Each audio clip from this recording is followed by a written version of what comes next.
My favorite stage last year was the Heineken stage, and that one is more important if you want to see the artist to get close to it. The Heineken stage is in a tent, so there's less room for people to spread out, and that meant as the night went on, the crowds got extremely dense. Larkin Poe was one at the top of my list, and it was a daytime set. I got a pretty decent view. Here's one of the earlier bands, and you can see how easy it was to get really close to the band. I didn't want to go front, and I didn't have to.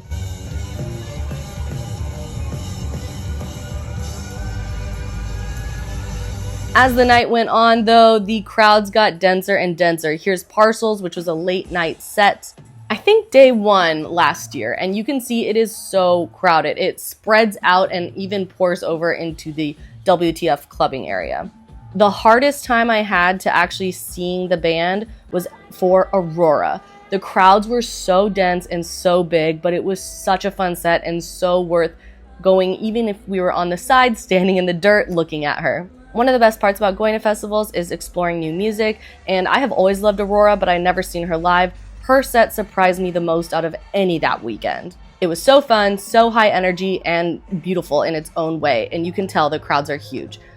It's really easy to get between the stages, so here we are walking between Heineken stage and the main stage, passing WTF clubbing on the way. I didn't know a lot of the artists at the WTF area, so it was always a fun treat, and they always have a different vibe.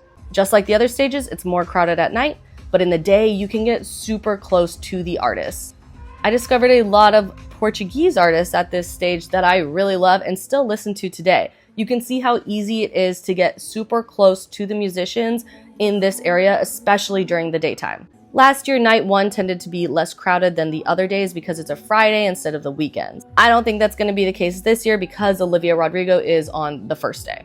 But it's absolutely worth checking out these different musicians. They also had a Fado Cafe, which was so fun, and I totally missed out on this until the end of the festival. I will be going there sooner this year. Another way you can get super close to different musicians. More tips coming soon, but I hope this de-influences you from camping out at 6 a.m. All right, we just wrapped day 3. How do you feel, Tay? Still cansado.